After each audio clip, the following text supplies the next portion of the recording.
The night was thick with fog when Arjun arrived at the station. The last train was supposed to leave soon, but something felt wrong. The station was unusually quiet, no chatter, no bustling people. Only the distant rhythmic hum of the train's engine breaking the silence.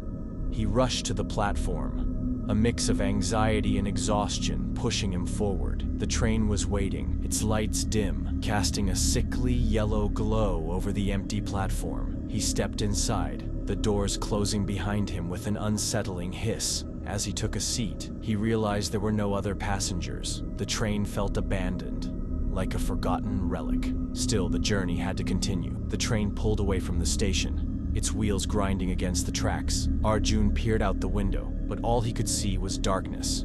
The city had vanished behind a wall of fog. Minutes passed, or perhaps hours. Arjun couldn't tell. The silence was oppressive. No announcements, no sounds of movement, just the faint hum of the train. His phone had no signal.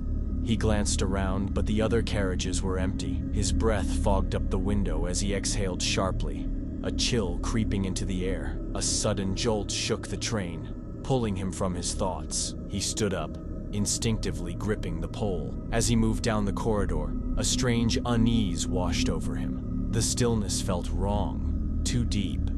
It wasn't just the absence of people, it was the absence of time. He reached the next carriage. It was dark, but as his eyes adjusted, he saw them. Figures, a row of passengers, seated as if they had been there for decades. Their eyes were open, staring blankly ahead, unmoving, unblinking. The air around them felt colder, as if they were something not quite alive. "Excuse me?"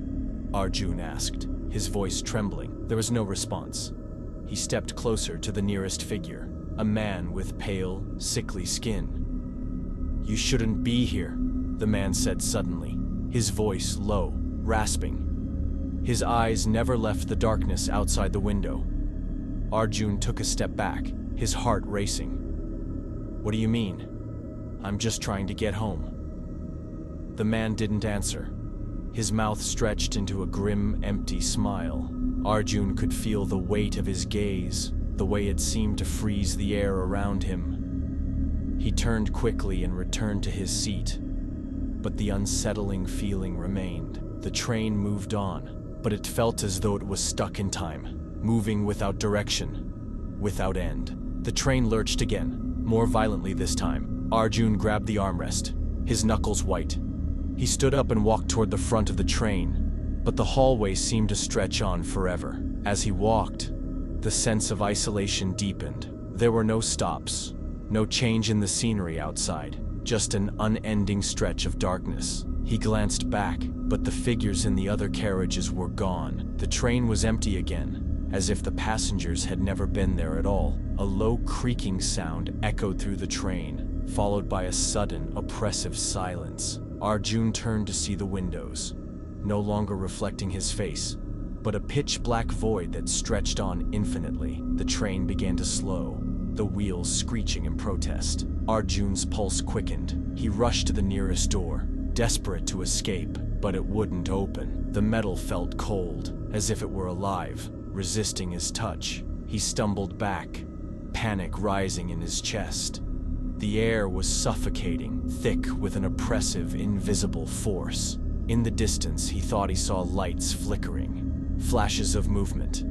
But when he turned to look, they were gone. Then, a voice whispered, barely audible from behind him, "You'll never leave." Arjun spun around, but there was no one there. Only the endless darkness outside, closing in. His heart pounded in his chest.